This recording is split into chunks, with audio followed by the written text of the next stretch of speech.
Sitting at 9-3, the Seahawks are in a three-way tie for the best record in the NFC, so they should have plenty of players up for All-Pro consideration. We're going to be diving in to which players have the strongest case with 5 games left to play here on our Tuesday edition of Locked On Seahawks.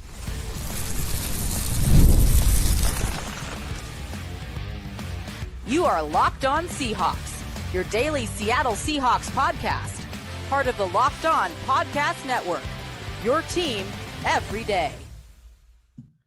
Greetings, 12. This is Corbin Smith, host of the Locked On Seahawks podcast, your daily Seahawks podcast, part of the Locked On Podcast Network, your team every day. A special thanks to all the 12s who are tuning in. My co-host in crime, Rob Rang, and I greatly appreciate your support of the podcast. Whether you are tuning in nearby Sumner, Washington, or you are listening in from Las Vegas, Nevada. We appreciate all of you for helping Locked On Podcast Network become the #1 podcast network for sports. The Seahawks improving to 9-3 on Sunday with a 26-0 shutout win over the Minnesota Vikings. We're going to be taking a look at which players have the strongest case to be All-Pro candidates from this 9-3 Seahawks squad, plus some Tell the Truth Tuesday takeaways as we put a bow on that last victory on Sunday in Week 13. And then we're going to take a look at what's new with the Atlanta Falcons, a reeling Falcons squad that's had some significant injuries as well. All of that coming your way, courtesy of our friends over at FanDuel. If you want to be right in the middle of the action this season, visit FanDuel.com and place your NFL live bets all season long. Now for your lead story here on our latest Tuesday edition of Locked On Seahawks. With their 9th win coming in shutout form, 26-0 over the Vikings on Sunday, the Seahawks jumped into a 3-way tie for the best record in the NFC. They can also thank Bryce Young and the Panthers for that, for beating the Rams this past weekend. The Bears sitting there at 9-3 as well. Considering they're standing atop the NFC right now, you have to believe the Seattle Seahawks, Rob, have several players, not just because they're deserving, but because this is a really, really good football team that's got an outstanding record. You've got to believe that there's going to be at least one All-Pro selection from this team. And I think you can make an argument that this could be a team that has 2 or 3 players that are on the All-Pro team as first-team selections this year. Everything is kind of trickling that way. But we also know that there's a tendency for these deserving players to, for whatever reason, if they play in a Seahawks uniform, kind of slip through the cracks this time of year. Yeah, no question about it, especially if they play, in South Alaska, as some like to call Seattle, and they just don't get as much attention, which is one of the reasons why it's so exciting that Jackson Smith-Njigba, of course, is just blowing away the competition with his success so far this season. He feels like the slam dunk to be an All-Pro selection this year. But according to our buddy Nick Lee, in a great article that's right now at Emerald City Spectrum, that there is already been some early voting. Now, these are the fan voting, and fans are able to vote until December 15th, and NFL players and coaches will be voting on December 19th. The media, of course, has their input as well. But right now, the early leaders for the Seahawks are not only Jackson Smith-Njigba, who is second only to Drake May at quarterback, New England Patriots, of course, among all vote getters in all of the NFL, regardless of position. So clearly the leading vote getter at the wide receiver position. But the surprising development is the fact that Byron Murphy II is actually the leading vote getter among NFC defensive tackles. And so that also could be a storyline, and for good reason. Byron Murphy II, of course, has been one of the true breakout stars for those 9-3 Seahawks. He, along with Leonard Williams, has 7 sacks to lead the Seahawks. I would argue that the 2 defensive tackles I just mentioned, Byron Murphy, Leonard Williams, and Jackson Smith-Njigba, should be All-Pro All-Pro players for the Seahawks this year. That said, as we just talked about, Corbin, that I do anticipate that ultimately you're going to see some media bias here, perhaps some NFL bias. The fact that Leonard Williams only barely made the top 100 a year ago at number 99 overall. I do think that there's a chance that Seattle winds up only having one player who ultimately is voted as a Pro Bowl or as an All-Pro player, and that being Jackson Smith-Njigba.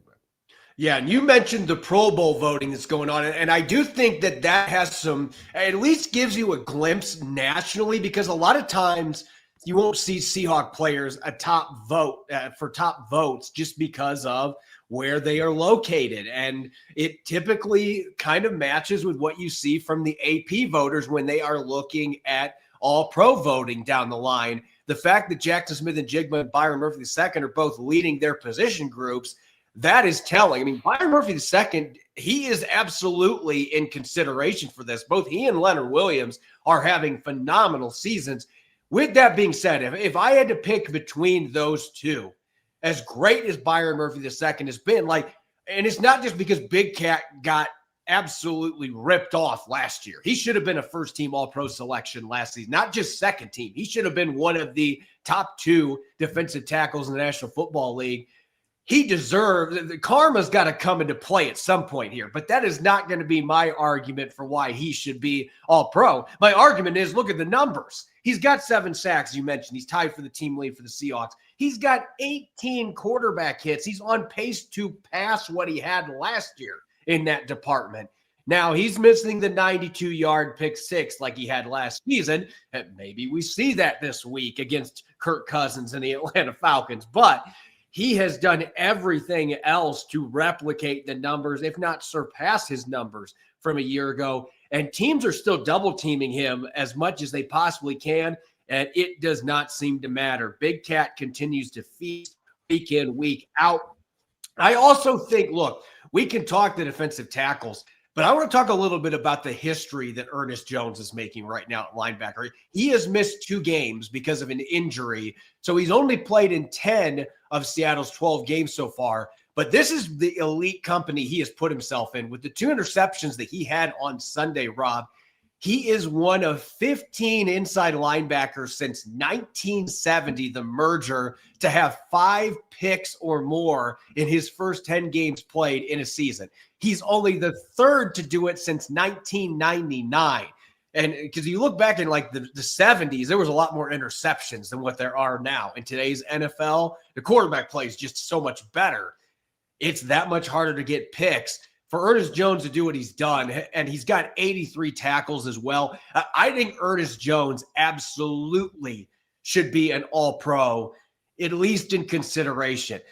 The reason I'm going to put the in consideration thing here, I want to throw a dark sleeper out there for All-Pro. And some of our listeners are probably going to be like, okay, Corbin, why are you going down this road? But I'm going to throw out a couple stats that might get you on my side a little bit here.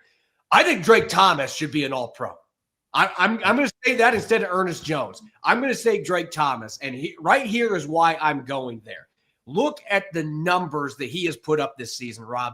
10 tackles for loss, 3.5 sacks, 6 passes defensed.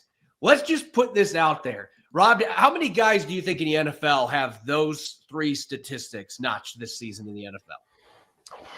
I don't know that there's going to be any of them, to be honest with you. I think that those are pretty remarkable combination of statistics, especially for a player that some people were saying wasn't even going to make the roster in the first place. There's 3 of them. The other 2 are Max Crosby and Brian Burns, who are going to have more sacks, obviously, because they are edge rushers. But Drake Thomas is one of one. Like, there's not another off-ball linebacker that has numbers like that in the National Football League. Drake Thomas is making a ton of impact plays. And I know that Ernest Jones has the interception. So that's going to make him a more worthy All-Pro candidate in the eyes of people. But if you're watching the Seahawks play, Drake Thomas is among league leaders in pass breakups in the National Football League for inside linebackers. He is an outstanding blitzer. And the 10 tackles for loss, it seems like every game he's blowing up at least 1 or 2 plays in the backfield, whether it's a sack, wrapping up running back. Like the other day, the one he had against the Vikings, He was shot out of a cannon on that play. He was going 110 mile an hour getting into the backfield. He's doing that every single week. We have gone in this discussion a few weeks ago. It's like, man, what a pleasant surprise too. This dude is a baller. Like he is playing. If Seattle had both first-team All-Pro selections at linebacker, it's not going to happen. But if that did happen, I wouldn't bat an eye because I think both these guys are playing that well right now. No, I can't disagree with you. Look, I've been a big fan of Drake Thomas, going back to his college days. And so I can't say that I expected this type of production because that's kind of crazy talk. Nobody did. There's nobody that exactly. This. Not this type of production, but I certainly thought that he could play at a starting caliber level. But yeah, he is playing at a phenomenal level. I think that what Ernest Jones is doing is more likely to get him the All-Pro votes. I love the fact that he has had these splashy interceptions and also was able, of course, to return them for a touchdown. And so when you have those type of plays, you mentioned the 92-yard pick six that Leonard Williams had. I think that is one that a lot of people cite. And one of the reasons why I do think that Leonard Williams is going to get that All-Pro consideration because it feels like he was so slighted a year ago. And that's the way these votes often work out is, it's almost like congratulations on last year. Now we're watching you, and now we're going to give you that credit. With Ernest Jones having these 5 interceptions, with his coming to the vocal defense of his quarterback, Sam Darnold. Of course, I can't repeat the words that he said about Sam Darnold, but still, I think that captured a lot of people's attention and just shows how united that the Seahawks are, that the Seahawks are. And I also have kind of a dark horse here for the All-Pro team, but I'm going to save that until a little bit later conversation in today's show. But I'm going to be talking about a player that we have not yet mentioned that I think is very much in the All-Pro consideration. And I'm also going to say DeMarcus Lawrence. I'll just say it right now. I absolutely could see DeMarcus Lawrence being in consideration because of the fact that he has now contributed to 3 defensive touchdowns in the last 4 weeks for the Seattle Seahawks. This team, if they don't get at least 2 All-Pros, something is wrong with the way that things have gone this season. But I digress. When we come back, we are going to take a final look at that Vikings win on Sunday, the 26-0 shutout romp at Lumen Field, diving into a number of topics for Tell the Truth Tuesday. That's coming your way here on Locked On Seahawks. The NBA is in full swing, and there's no better place to get in on the action than FanDuel, the official sports betting partner of the NBA. Even if you miss the start of the game or want to ride with the hot hand, FanDuel has live bets on everything from who will score next to fourth quarter comebacks. Plus, you can even combine your live bets into a same-game parlay for a shot at an even bigger payout. It keeps every game exciting, especially when your team is making that late push. Right now, FanDuel is giving new customers $300 in bonus bets when your first $5 bet wins. So head on over to FanDuel.com to sign up and play your game with FanDuel, the official sports betting partner of the NBA.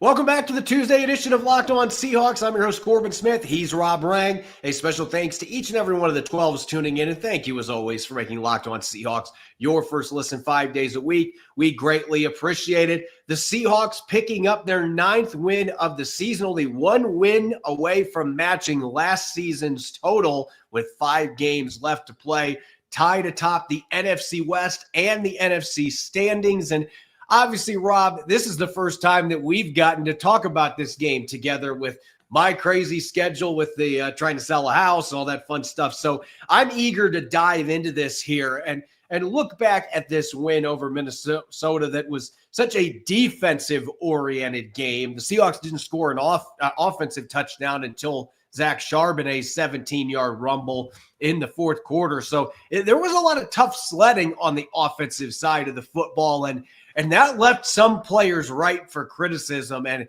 I know that you're going to come to the surprising defense of a player that absolutely was one that fans seem to be pretty vocal about, and they have been for quite some time. Yeah, and look, I think we all understand that when you're looking along the offensive line, that the right guard position, Anthony Bradford specifically, has definitely stood out with inconsistent and at times piss poor, frankly, play.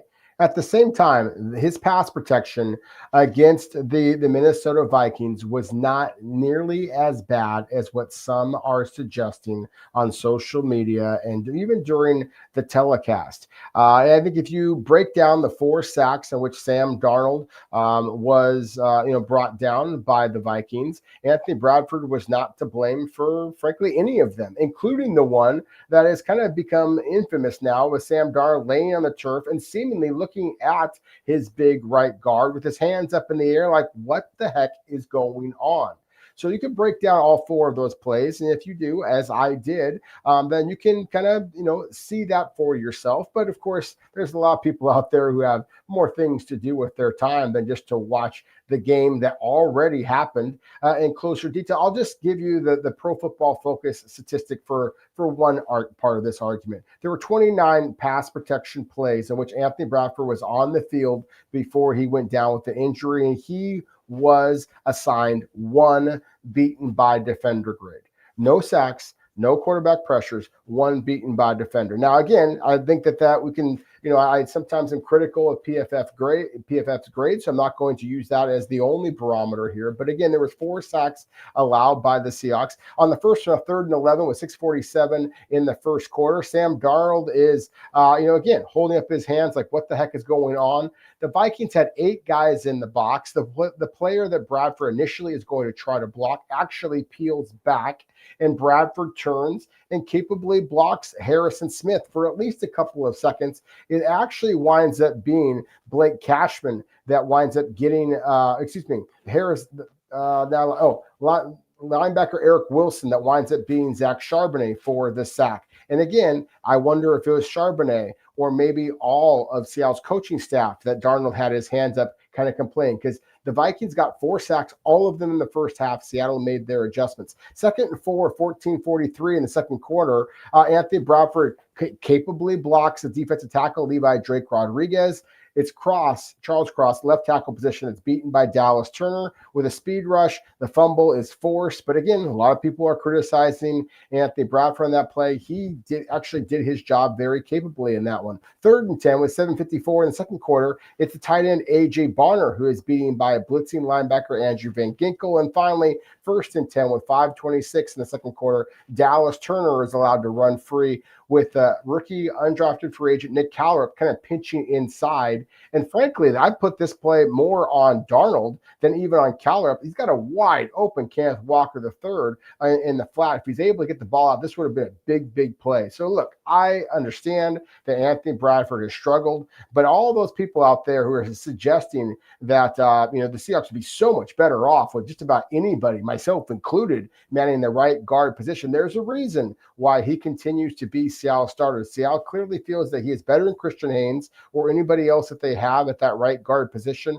I do think that Anthony Bradford has clearly been Seattle's worst offensive lineman so far this season. However, the fact that Seattle continues to be one of the NFL's absolute best in protecting the quarterback, Anthony Bradford deserves some of that credit as well. Yeah, look, you go back and watch the All-22. There were some plays in the run game that left me, wanting to pull hair out that I don't have to pull out. That, I think, is the biggest frustration, is because you feel like he should be better in the run game than what he has been. So the inconsistency is still the biggest issue. But again, those sacks, I went back and watched them too. I don't see any of them that I'm like, oh, that's on 75. None of those plays came down to that. So you can make arguments about some of the other things in the run game, but pass protection wise, I thought he was fine the other day.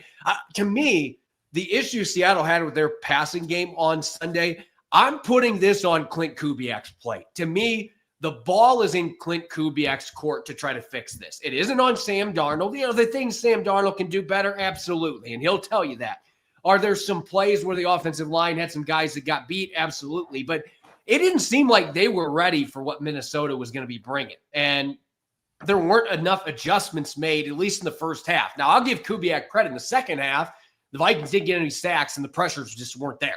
And the run game got opened up. So I felt like Kubiak did a good job there. But against these teams that are going to be aggressive, sending extra rushers, like Clint Kubiak's got to show that he can flex some play calling muscle to be able to handle that and help his quarterback out a little bit. It felt like forever for them to get to a tight end screen or bubble screen. I don't know why they weren't trying to sprinkle stuff like that in against Minnesota's aggressiveness and use it against them. I just didn't like the overall game plan they had. And I thought those kind of plays could have eventually opened up some downfield passing. They didn't need to have it this game because of the way that things played out. But to me, the ball is in Kubiak's court when we're looking at Seattle's offense right now with some of the issues they've had 2 of the last 3 games. He's got to show that he can handle some of these different types of defenses that are going to bring more pressure and be able to have the plays in his at his disposal that he can use to counter those aggressive tactics. That needs to happen from your play caller. On the defensive side of the football, as far as my Tell the Truth Tuesday takeaway, I mentioned DeMarcus Lawrence very briefly last segment. I don't think he's an all-pro consideration, but he's got some numbers that absolutely could put him in that discussion. But I think you've got to put him on John Schneider's Mount Rushmore of free agent signings now at this point. I think he absolutely belongs on there. And it seems like that's the position that John Schneider's had the most success, because Michael Bennett and Cliff Averill belong on that Mount Rushmore as well. But you absolutely got to have DeMarcus Lawrence on there now with 5 sacks, 3 defensive touchdowns that he's been involved in, scored 2 of them, 1 that he allowed to happen for Ernest Jones. To me, what he's doing out there, this is one of the best seasons that he's had as an NFL player. So not only does he not look like he is over the hill at 33 years old, he's playing some of his very best football right now. John Schneider getting him on a 3-year deal now looks like that could be an absolute steal to have the tank himself on your roster for the next 3 seasons, maybe finish his career out now in Seattle. Yeah, I certainly hope so. I mean, because he is such a joy to watch. The instinctive play, the physicality with which he plays. And you talked about this before, that just how well that John Schneider attacked this entire offseason. I mean, obviously making the move to bring in Sam Darnold, that has gotten all kinds of credit, and certainly the draft itself. Signing DeMarcus Lawrence. I think the move to get Ernest Jones, the trade initially, and then getting him to re-sign at a relatively team-friendly kind of a deal as well. I think all of these are just master strokes at this point for John Schneider. And one of the things I definitely want to also kind of tie in here, then this is both a credit to Schneider and his scouting staff, as well as very much to Mike McDonald, Adam Durde. It's just the fact that I think that Seattle has the most effective defensive line, or pass rush, I guess I should say, in all of the NFL. Now, look, statistically, Seattle is 4th, not 1st, when it comes to sacks. But I think if you break down the teams that are ahead of Seattle, and just as importantly, the teams that are dead last in the league, I'll try to use that information to illustrate my point. Now, I'm going to start off at the bottom here for a moment. You put me on the spot for a moment, Corbin, with a question that I didn't answer very well. So I'm going to turn around the favor here. Do you know which team actually is dead last in all of the NFL in sacks? I was stunned. You know what? I'm just going to say the 49ers just for the hell. It is the 49ers. And the 49ers, I win. And I promise I didn't look.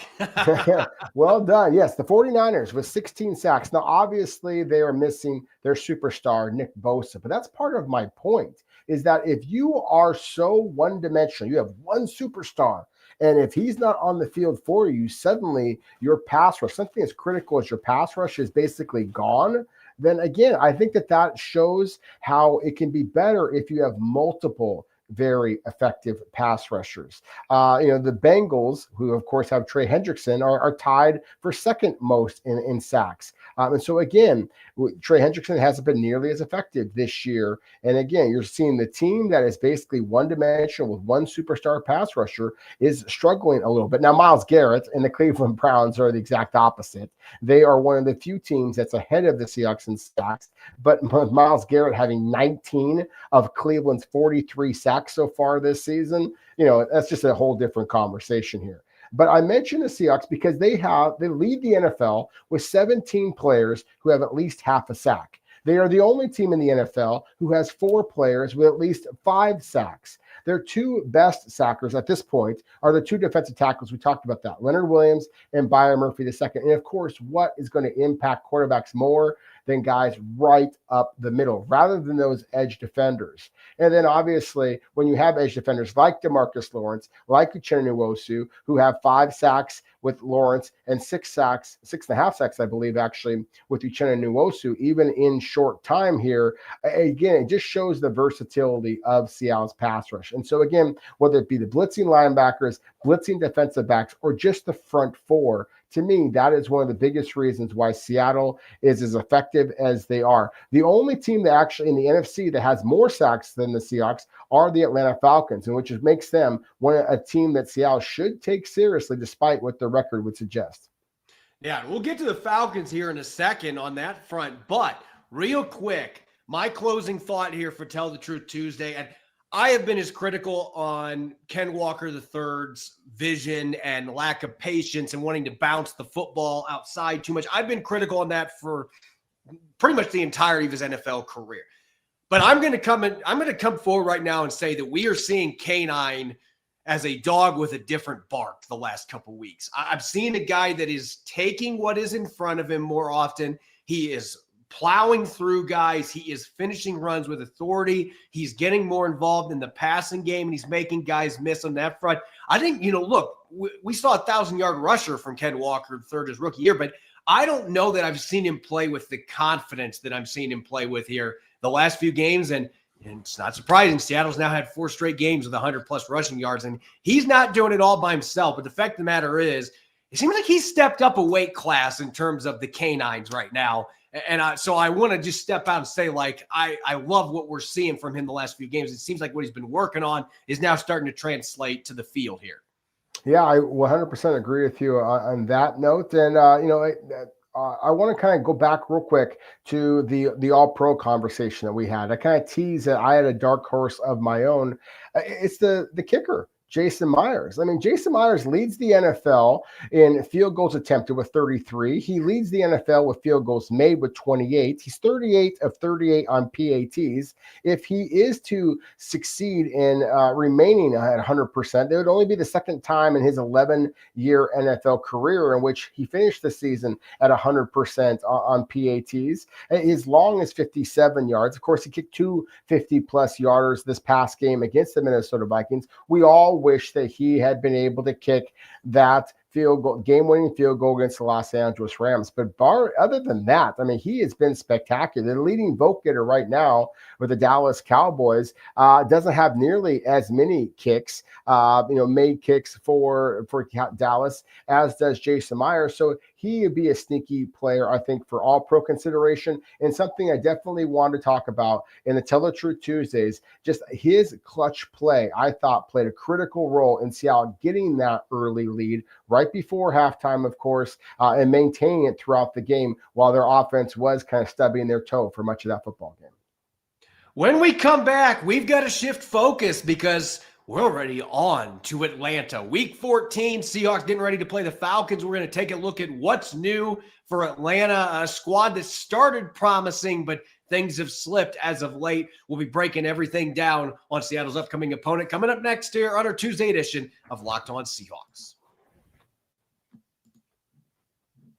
The holidays are officially here, which means gift hunting season is on. And if you want something meaningful, personal, and guaranteed to get a reaction, Aura Frames is the gift that delivers every time. It's not just something you wrap. It's a way to share memories because Aura isn't your average picture frame. You can preload the frame with photos before gifting it. So when they plug it in, the memories are already there. No apps to figure out, no setup headaches, just instant smiles. Grandparents, parents, newlyweds, anyone who loves photos will love Aura. Endless uploads of pictures and 30-second videos through the Aura app, and you can even add a personalized message right inside the frame so the gift feels thoughtful the moment it's open. For a limited time, save on the perfect gift by visiting auraframes.com to get $35 off Aura's best-selling Carver matte frames, named number one by Wirecutter by using promo code Locked On at checkout. That's auraframes.com, promo code Locked On. This deal is exclusive to listeners and frames sell out fast. So order yours now to get it in time for the holidays. Support the show by mentioning us at checkout. Terms and conditions apply. Welcome back to the Tuesday edition of Locked On Seahawks. I'm your host, Corbin Smith. He's Rob Rang. A special thanks to each and every one of the 12s tuning in. And thank you, as always, for making Locked On Seahawks your first listen 5 days a week. We greatly appreciate it. Seahawks heading to Atlanta for Week 14, a matchup with the Falcons. And this is another game that obviously local fans were looking forward to when the schedules came out, because former Washington star Michael Penix was the starting quarterback for the Atlanta Falcons going into the season. But Penix nipped by the injury bug again, undergoing knee surgery. He is done for the season. So Kirk Cousins is back in the saddle under center for Atlanta. And it's been a really disappointing season for a team that a lot of people were pegging as a sleeper to watch in the NFC South that maybe could push the Tampa Bay Buccaneers for the division title. That has not happened. They have had their share of issues, the quarterback change, offensive line injuries. The defense has been very up and down, a team that's had discipline-related issues on the field. You name it. It's just been, I would say this has been one of the 3 or 4 most disappointing teams. And I know the quarterback injury certainly has played a role, but there are a few teams that have a Kirk Cousins as a backup. Like, you feel like you should still be able to put together a solid foundation offensively with him. And this just hasn't played out the way I think the Falcons fans were anticipating. Which is surprising, considering the fact that this was a team that the last couple of years had been one of the worst in the NFL in terms of quarterback sacks, and now they lead the NFC, one ahead of the Seahawks, and are third in the NFL in terms of quarterback sacks. So that has been a massive improvement for the defensive-minded head coach, Raheem Morris, and the Atlanta Falcons. But as you said, they have had durability issues throughout their entire team, and certainly on offense, it has been inconsistent. Look, I hate to throw any kind of shade Michael Penix's way, considering the fact that he's coming off an injury, but he hasn't yet shown the development that the Falcons were expecting when they made the gutsy move to bring him in after giving all of that money to Kirk Cousins. So this, again, is a Falcons team that, right now is a little bit more defensive oriented, despite the fact that they have an absolute superstar at the running back position in Bijan Robinson, a capable backup behind him in Tyler Algier. But, those are players, of course, that have been here for a while. Some of the changes that we've seen with the Atlanta Falcons is longtime Falcons superstar Grady Jarrett, defensive tackle. They released him. Of course, they made a trade for an offensive tackle, Mike Jarrell, from the Seahawks before the season actually began. They also signed Leonard Floyd, but it's been 3 rookies who actually have led that aforementioned pass rush resurgence for the Dirty Birds in Atlanta. That being Brandon Dorlus, who leads the team with 6 sacks. He is another Pacific Northwest favorite, having played his college ball at the University of Oregon, as well as their 2 first-round picks, Jalen Walker and James Pierce, with 5 sacks apiece. Again, 41 total sacks for the Atlanta Falcons, and 16 of them are from their rookies. So again, this is an exciting young defense, and considering the fact that Seattle had its struggles against the Minnesota Vikings defense that was also very aggressive, this could be another one of those kind of defensive battles, and hopefully Seattle's offense is able to kind of fight through whatever troubles they might have in terms of protecting Sam Darnold. Yeah, we're going to get into that in the matchups tomorrow, but Raheem Morris is another play caller, head coach, defensive mind that really likes to send guys. He likes to bring a lot of extra pressure. Falcons are in the top 3 in that department, and then they have upgraded their edge position to take advantage of that aggression, because when you bring more guys and the other team can block it, not only does it open things up for your linebackers and safeties, whoever you're sending, but it opens up one-on-one opportunities for your edge rushers. So they've seen that come together, but you got to look at the decision. Like, obviously James Pierce has played well, but that decision to trade their 2026 first-round pick to the Los Angeles Rams to move up into the first round to get him, I think this Falcons team believed that they were on the cusp of being a contender. They really did. With that kind of a move, giving up that kind of capital to go get a second edge rusher when they already picked Jalen Walker out of Georgia earlier in the first round. Like, the results in the field individually have been solid, but And then now you're looking to the future for this team and you're wondering, man, you guys just gave the Rams a first-round pick. And to add insult to injury, I don't think that the Falcons thought that Nathan Landman was going to go to L.A. and suddenly become a really solid starting linebacker for the Rams, but that's exactly what has happened. And I just don't think this team, when you look, I mean, obviously the draft, they did well, but they didn't really make any marquee additions in the offseason. Leonard Floyd at this stage of his career is still productive, but he is an older player that's on the downside of his career. They lost Jarrett. Drew Dahlman left in free agency. That hasn't panned out well for Atlanta, trying to replace him. It just feels like a lot of the moves they made this offseason, whether signing guys or letting guys go, doesn't seem like very many of those have worked in their favor. A lot of them have backfired, which that can be the kind of thing that costs coaches and general managers their jobs. So there's no sugarcoating it. And with this team having 8 losses, it's going to be very hard for Atlanta to get back into the playoff race. They're technically not out of it in that division in the South, but they're going to have to turn things around quickly. It's just not a lot of things that have gone right for this team this year, and a lot of things that they did in the offseason that have not panned out as planned. Yeah, I think that it's a young defense that has a lot of talent to it, but it's still kind of coming together. It's kind of feast or famine, as you mentioned, with the high blitz rate. I do think that this is, again, going to be one that's going to be challenging to Seattle in a lot of different ways. The crowd noise in Atlanta is legitimate, but at the same time, that 4-8 record, the fact that the Falcons have a quality backup quarterback in Kirk Cousins, but this is not he never had the strongest of arms, but he's still a very good decision maker. But if Seattle is able to play its brand of football, then I still think that they should be able to emerge from Atlanta, with the victory. And I look forward to breaking down all of the matchups with you in tomorrow's show.